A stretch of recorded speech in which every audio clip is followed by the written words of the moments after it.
ఇప్పుడు మొత్తం ఈ సీట్లు పెట్టి ఒక 3.5 సంవత్సరాలు అవుతుంది మేడం. మొత్తం గేట్ పెట్టి అయితే సంవత్సరం అవుతుంది.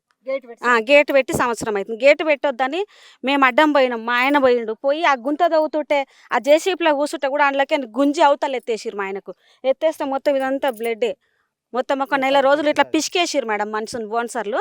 పిసికేస్తే ఒక నెల రోజులు గొంతులకి మెల్లగా వచ్చింది మా ఆయనకు నోరు. ఇగో మేము ఇదంతా సాగు చేస్తాం మేడం. దున్నుతాము, వరి నాటేస్తాము. ఇప్పుడు మీరు మనిషికి ఇంత అనుకొని అప్పట్లో కొందరు 3 ఎకరాలు 4 ఎకరాలు అట్లా వేసుకొని ఇప్పుడు పంటలు వేసుకుంటున్నారా? ఇప్పుడు పంటలు వేసుకోవడానికి ఇబ్బంది కలిగిస్తారా? పంట వేసుకొని ఇస్తున్నారా? అంటే రోపటికి ట్రాక్టర్ రానియరు కదా మేడం. ట్రాక్టర్ రానియరు. చేను గోయనిక పెద్దగా ఉంటుంది ఆ మిషన్ రానే రాదు. ఆ ట్రాక్టర్ చిన్నది వస్తుంది, అది దున్నిపోతుంది. మళ్ళీ మేము చేను కోసుకోవాలంటే మాకు పంట చేను కాదు మా చేతికి రావాలంటే అది పెద్ద మిషన్గా మేడం. ఇక్కడ నుంచి రాదు. ఇక్కడ నుంచి రాక వేరే చోట నుంచి వస్తే అది ఆగడ్డం వచ్చింది. ఆగడ్డం వచ్చి నెల రోజులు ఆగి వస్తూనే ఉంది. ఆ చేను మొత్తము నీళ్లకు ఆ పందులకు తోవి మొత్తము భూమట్టమైంది. మా కొడ్లే చేతికి రాలే మొన్న. దానివల్ల గేటు చిన్నగా ఉంది, రానిక రాదు. అక్కడికైనా వస్తే ఆగు అడ్డం వచ్చింది.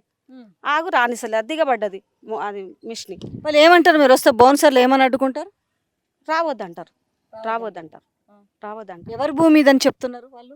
వాళ్ళదంటారు, మాదంటారు.